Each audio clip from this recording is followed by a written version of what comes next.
이 세상에 죄를 짓지 않은 사람이 어디 있습니까, 여러분? 스스로 옳다고 인정할 만한 사람이 있습니까? 예수 그리스도의 구속의 십자가의 보혈이 필요하지 않은 사람이 도대체 누가 있습니까? 전부 다 죄인이고 전부 다 그 죄값으로는 사망이니 죽음의 길로 갈 수밖에 없는 사람들입니다. 이 점을 전제하고 오늘 얘기하십시다. 하나님께서 천지를 창조하실 때 가정을 세우심으로 창조의 클라이막스를 이루셨어요. 1장하고 2장 창세기에서 2장 마지막 부분에서 천지를 창조하셨습니다. 남자와 여자를 지으시고 그들을 만나게 하시고 그들을 하나가 되게 하셨습니다. 그것이 가정을 이루게 하신 하나님의 뜻이죠. 주님께서, 예수님께서 오늘 그때 태초로 우리를 데리고 가십니다. 왜? 그거는 지나간 과거로 데리고 가는 것이 아니라 그것은 다시 반복되어야 할, 영원히 지켜져야 할 하나님의 그런 뜻이기 때문에 그리로 인도하시는 것입니다. 잘 들어보십시오. 오늘 본문입니다. 길을 가시는데 유다 지경과 요단강 건너편으로 건너가셨습니다. 우리 주님께서. 그런데 무리가 다시 몰려듭니다. 주님께 몰려들어서 말씀을 들으려고 그러고, 병자는 병을 고침받으려고 그러고, 그리고 귀신 들린 자는 귀신에서 노임받기 원하고 그렇게 몰려들었습니다. 주님은 그들을 마다하지 않고 환영하시고 그리고 그들의 그 말씀을 증거 가르쳐 주셨어요. 예수님의 하신 가장 중요한 주제는 하나님 말씀을 가르쳐 주시는 일이, 그를 위해 이 땅에 오신 거니까. 말씀이 육신되어 이 땅에 오셨기 때문에 예수님의 목적은 말씀을 가르쳐 주시는 것이죠. 나다라고 말씀하셔서 당신을 계시하셨다는 그런 의미에서 하나님 말씀을 주님은 가르쳐 주시는 것이죠. 그런데 사람들은 듣고 은혜 받고 변화되고 그리고 말씀이 진리가 자유케 함을 따라 자유함 받고, 세상 일에 빠져 있던 사람이 고기를 붙들고 어부가 되었던 사람이 사람을 낚는 어부가 되고요. 그리고 돈만 만지고 있었던 세리가 주님의 제자가 되어 마태복음까지 기록하는 일이 생기고요. 어마어마한 변화가 일어났습니다. 그런데 변하지 않는 사람들이 여기 주님께 다가왔습니다. 바리새인들입니다. 그들이 시험하여 예수님 묻습니다. 예수님을 시험합니다. 사람이 아내를 버리는 것이 옳습니까? 옳습니까는 lawful한 것이냐고 묻는 거예요. 모세의 법에 합당합니까? 라고 묻는 거예요. 그들은 지금 모세의 법을 가지고 예수님께 질문하는 것이죠. 사람이 아내를 버리는 것이 합법적입니까? 그런 뜻이죠. 그때 예수님께서 그들에게 질문을 다시 던집니다. 영어로는 counter question이라 하죠. 모세가 어떻게 너에게 명하였느냐? 그랬더니 그들은 모세는 이혼 증서를 써주어 버리기를 허락하였나이다, 이렇게 대답합니다. 그러니까 이들이 올 때는 벌써 이 대답을 자기들은 알고 있는 거예요. 그러니까 모세가 이혼 증서를 써서 아내를 버리라 라고 했던 그 말씀을 그들은 알고 주님께 와가지고 뭐라고 묻는 거예요? 사람이 아내를 버리는 것이 옳습니까? 이건 예수님을 시험하자고 온 것이죠. 많은 사람들이 예수님을 시험할 때 이런저런 방법을 했습니다. 아시는 대로 가이사에게 세금을 바치는 것이 옳습니까? 이렇게 따져 묻기도 했고요. 그리고 가늠한 여자를 현장에서 잡아 데리고 와서는 이 여자를 쳐 죽일까요 말까요? 율법에는 죽이라고 되어 있는데요, 이렇게 묻기도 하였습니다. 이것은 주님을 덫에 걸어서 멸망시키고 죽이려고 하는 그런 시험한 자들의 그 태도였습니다. 신명기 24장 1, 2절 말씀 제가 읽어드리겠습니다. 이것은 바로 예수님도 알고 계시고 바리새인들도 생각하고 있는 본문이죠. 신명기 24장 1, 2절. 사람이 아내를 맞이하여 데려온 후에는 그에게 수치되는 일이 있음을 발견하고 그를 기뻐하지 아니하면 이혼 증서를 써서 그의 손에 주고 그를 자기 집에서 내보낼 것이요, 이렇게 되어 있는 말씀이에요. 그러니까 이걸 보고 이혼 증서를 써주면 여자를 내보낼 수 있다고, 그러니까 증서야 뭐 한 번, 두 번, 세 번 막 쓸 수 있으니까 이혼 막 해도 증서만 주면 되니까, 이렇게 생각하고 지금 예수님께 온 것이죠. 그때 예수님의 대답은 무엇입니까? 이 계명은 너희 마음이 완악함으로 말미암아 기록하여 준 것이다. 너희들이 완악하여 하나님께서 주신 계명이지, 너희들이 그 마음이 완악하지 않아 주신 것이 아니라는 것이죠. 무슨 얘기입니까? 너희들이 이혼을 하고 있으니까, 이혼하는 것은 하나님 뜻이 아닌데 이혼 자꾸 하고 있으니까 그에 대해서 하나님께서 주신 명령이라는 것입니다. 여러분, 용서하는 사람에게 용서라는 명령을 하십니까? 사랑하는 사람에게 너 사랑해라 하십니까? 일하는 사람에게 너 일하라 그렇게 말합니까? 안 하죠. 안 하니까 하라고 그러는 거 아닙니까? 지금 그런 의미에서 지금 완악함으로 계속 그런 일이 벌어지고 있으니까 하나님께서 그렇다면 이혼 증서를 써줘라 그 말이에요. 그렇게 하여서 무슨 일입니까? 여자를 지키고 보호하는 것이죠. 여자가 이혼 증서가 없이 길거리로 나앉게 되면 두 가지 중에 하나 합니다. 거지가 되든지 아니면 창기가 되든지. 거지가 되거나 창기되는 것은 하나님이 원하시는 바가 아닙니다. 그런 의미에서 여자를 보호하여 다시 새로운 가정을 꾸릴 수 있도록 기회를 주기 위하여 증서를 써주라고 한 것이죠. 그건 주님의 보호하심인데 인간의 죄악에 대하여 말하자 그러면 더 이상 더 큰 일이 벌어지지 않도록 하나님께서 도우시려는 그런 의미에서 주신 것입니다. 그런데 이것을 가지고 증서만 써주면 아무나 마음대로 이혼할 수 있느냐고 생각하고 그렇게 주님께로 온 이들은 과연 예수님을 시험하는 자들이죠. 그때 예수님께서 그들을 태초로 데리고 가십니다. 태초에 하나님이 천지를 창조하시니라 창세기 1장 있는 그 부분으로 데려가시죠. 1장하고 2장이 천지 창조의 모습인데요. 태초 창조 때부터 사람을 남자와 여자로 지으셨으니 이러므로 사람이 그 부모를 떠나서 그 둘이 한 몸이 될지라. 남자 아담을 지으시고 하와를 지으시고 그 갈비뼈로 지으신 다음에 그 둘을 만나게 하셨습니다. 그랬더니 아담이 얼마나 좋은지 이는 내 뼈 중에 뼈고 살 중에 살이라고. 세상의 최초의 시인이에요. 이 아담이 너무 놀래가지고 너무 좋아가지고 그렇게 하니 사랑하는 그런 모습. 하나님께서 이렇게 중매를 잘 서신 것이죠. 만나서 한 몸이 되어서 둘이 아니고 하나가 된 거 아닙니까? 그래서 하나님이 짝지어 주신 것을 사람이 나누지 못할지니라 이렇게 주께서 말씀하십니다. 그러니까 무슨 얘기인가요?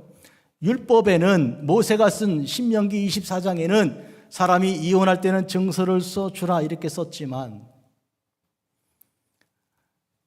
창조 때 하나님께서 하신 목적은 뭐예요? 이혼 안 된다. 하나님이 짝지어 주신 것은 절대로 인간이 나눌 수가 없다 이렇게 말씀하신 것이죠. 그 말을 듣고 바리새인들이 물러갔습니다.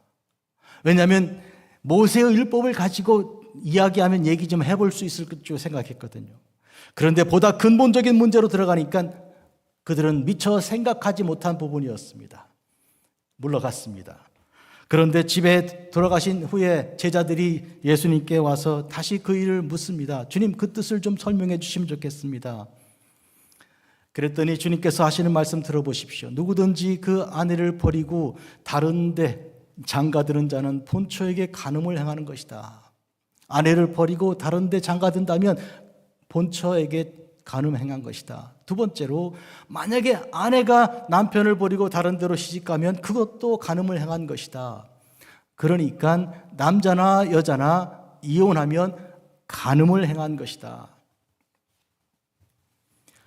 여러분 이쯤 돼서 이것이 우리에게 걸림돌이 되고 이것이 부담이 돼가지고 이게 나를 벌주는 정죄하는 말씀이구나 이렇게 생각하지 않기를 바랍니다. 왜 그런가 하면 이미 말씀드린 것처럼 이 말씀은 오늘 지금 주신 말씀이기 때문입니다.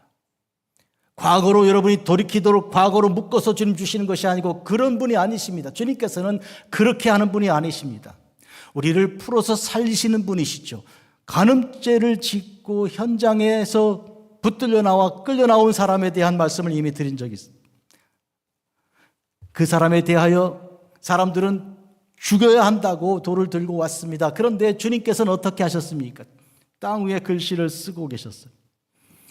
무슨 글씨를 왜 쓰셨을까? 그러나 그것은 적어도 시간을 그들이 캄다운할 수 있는 시간을 그리고 좀 생각할 수 있는 시간 아니 무엇보다도 주님이 하실 말씀에 대해서 귀를 기울일 만한 기회를 주시기 위한 것이었죠. 드디어 주께서 말씀하십니다. 너희 중에 죄가 없는 사람이 있느냐? 그러면 맨 먼저 돌을 던져봐라. 첫 번째 돌을 그에게 던져라. 죄 없는 사람이. 그리고 엎드려 다시 글을 쓰기 시작하십니다. 그러니까 처음에는 예수님 말씀을 듣게 하는 그런 시간을 주기 위해서 글을 쓰셨고, 두 번째 엎드려 쓰실 때는 주님 말씀을 곱씹어 생각할 수 있는 시간을 주신 거예요. 가만 생각해 보니 내가 죄인이고 나도 죄인이고, 그러니 내가 저 여자에게 돌을 어떻게 던지냐 놓고 다 떠나가고 아무도 남지 않게 된 것이죠. 그에 대해서 주님께서 고개 들어 여자에게 물으십니다. 아니, 다 어디 갔지? 여자가 뭐라 그래요? 여자도 고개를 들었죠. 돌이 날라와 머리를 치고 어깨를 치고 이제 여기서 죽었다 생각한 그 여자가 눈을 들어보니까 아무도 없는 것이죠. 없네요. 그때 주님께서 여자에게 뭐라고 말씀하십니까? 나는 너를 정죄하지 않는다. 이제부터 가서 다시 범죄하지 마라. 오늘 주시는 말씀은, 오늘 우리에게 이 주일에 주시는 말씀은 바로 이 파트입니다. 내가 너에게 집으로 보낸다. 다시는 가서 죄를 범하지 마라. 바로 이런 의미에서 우리의 삶에 지난 날에 있었던 그 죄와 그 과오가 오늘 여기서 사슬이 끊어지기를 주께서 명하시는 거예요. 우리를 살리는 거죠. 만약에 사슬이 안 끊어지면요, 내가 한 번 이혼했는데 두 번은 못해. 이런 사람들 마음을 가지면 그 삶이 계속 어려워지는 거예요. 사랑하는 성도 여러분, 오늘 여기서 끝내야 되는 거예요. 우리 주님은 우리를 살리시는 거지 너 잘못했지 하고 꾸짖는 게 아니라니까요. 주께서 오늘 말씀하시는 것은 나를 풀어 살리기 위해 말씀하시는 거예요. 나에게 자유를 주시고 이제부터 기쁨을 가지고 한번 제대로 살아보자 하는 소망을 주시는 말씀인 줄 믿으셔야 됩니다. 이것이 오늘 우리에게 주시는 주님의 생생한 음성입니다.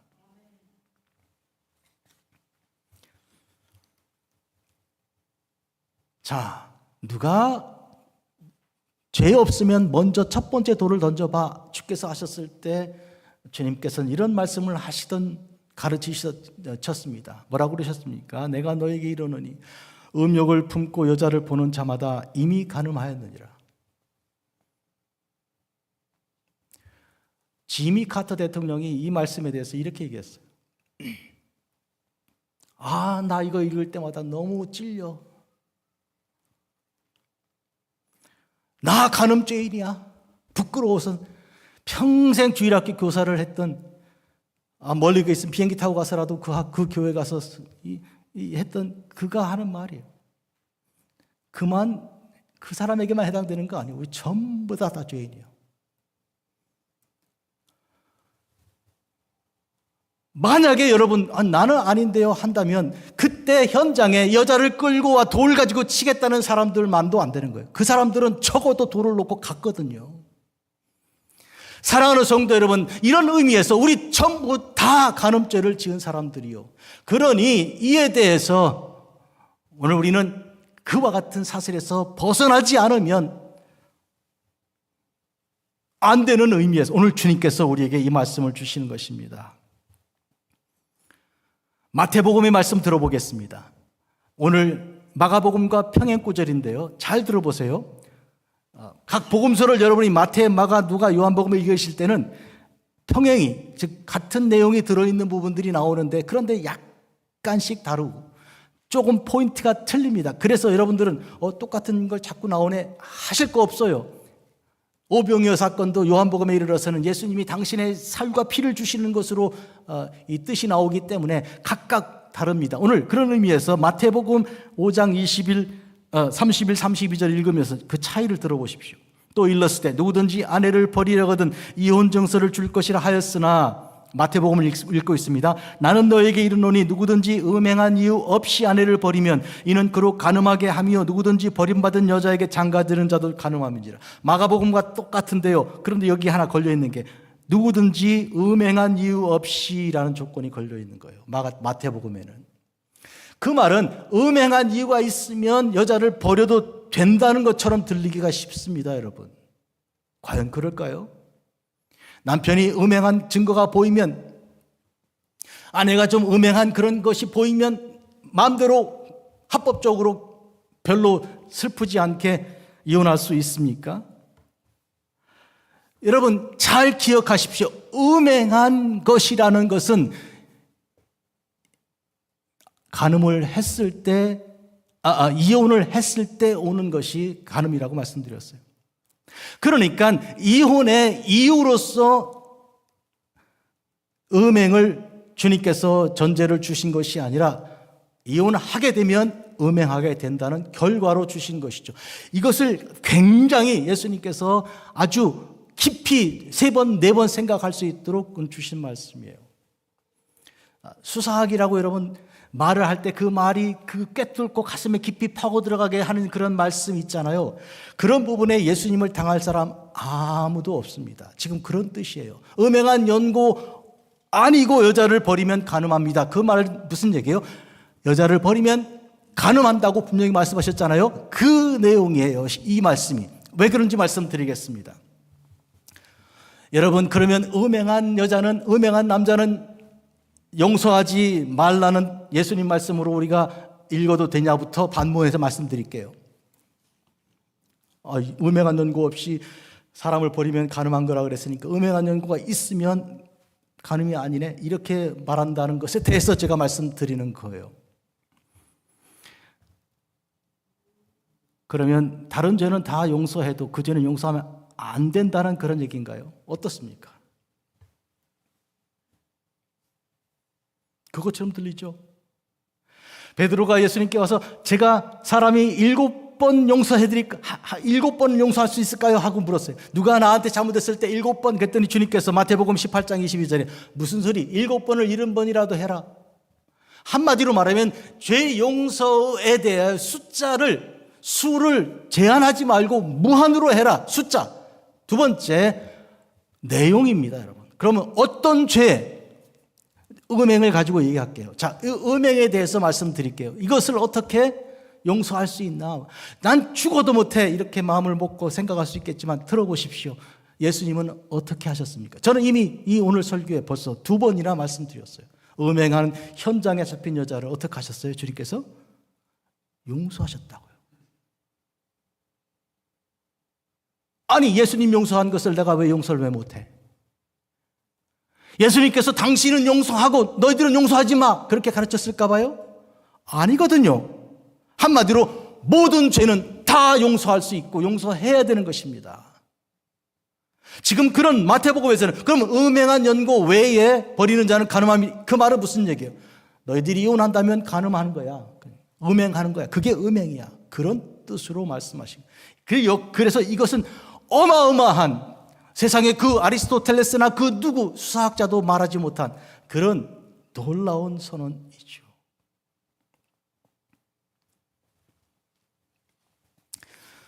미국은 벌써 50% 이상이 결혼한 사람의 반 이상이 이혼하죠. 그때 이 심리학자들이 하는 말이, 사람이 겪을 수 있는 고통 가운데, 정신적인 고통 가운데 이 이혼이 거의 최고 고통이라는 거예요. 그런 의미에서 우리는 비판하고 비난하는 대신에 불쌍하게 여기셔야 됩니다. 얼마나 아프면, 얼마나 힘들면, 얼마나 괴로우면 저런 결정을 했을까? 그리고 지금 얼마나 또 아프고 힘들까? 주님께서 오늘 주신 말씀은 그런 아픈 사람들을 치료하고 회복하는 사람의 그런 뜻의 말씀이고, 그리고 풀어 살리는, 내일로 가게 하는 말씀이지, 과거로 엮어서 너가 벌받아야 된다, 벌받아도 싸, 그런 말씀하시는 것이 아닙니다. 잘 들어보시기 바랍니다. 주님께로 온 사람은 수고하고 무거운 짐진 자들입니다. 왜요? 주님께서 그들을 부르셨기 때문이죠. 수고하고 무거운 짐진 자들아 다 내게로 오라, 내가 너희를 쉬게 하리라. 주님은 쉬게 하리라고 하셨어요. 가장 힘들고 어려운 사람들을 주께서 쉬게 하시고 하신 것이 오늘 그 말씀이에요. 그런 의미에서 오늘 주시는 말씀입니다. 하나님께서 짝지어 주신 것을 사람이 나누지 말지니라. 지금 여러분이 살고 있는 배우자, 그들에 대한 오늘 주시는 말씀이에요. 과거의 그 일을 기억나게 한 다음에 그거를 벌 주자고 하시는 말씀이 아니라, 지금 살고 있는 그에게 얼마나 새로운 각오를 가지고 충성스럽게 이전과는 다른 사람이 되어 그리스도 예수 안에 새 사람 되어서 그렇게 아름답고 귀하게 이전에는 경험하지 못한 전혀 새롭고 아름다운 삶을 살아가라는 그런 축복인 것이죠.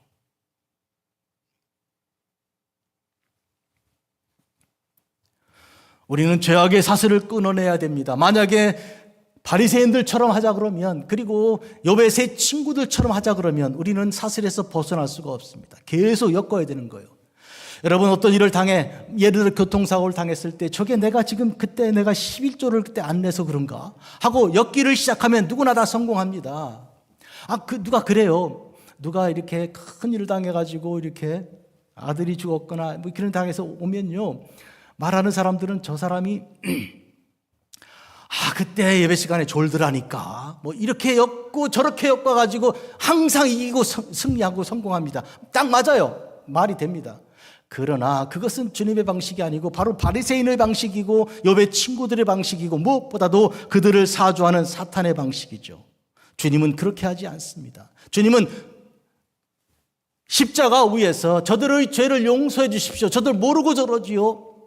하나님 말씀을 준행하고 순종하는 게 얼마나 즐거운지 모르지요. 아버지여, 저들을 용서해 주십시오 하고 불쌍히 여기고 긍휼히 여기고 그들을 용서하셨습니다. 그 용서하신 것을 다시 끄집어내신다고요? 주님이? No way. 아닙니다.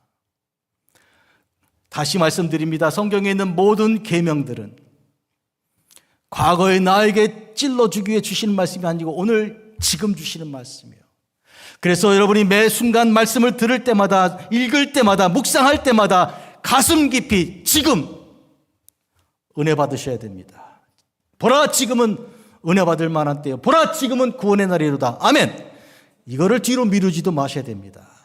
내일, 모레, 아마 내년에 왜 그렇게 하십니까? 지금 은혜 받으셔야 됩니다.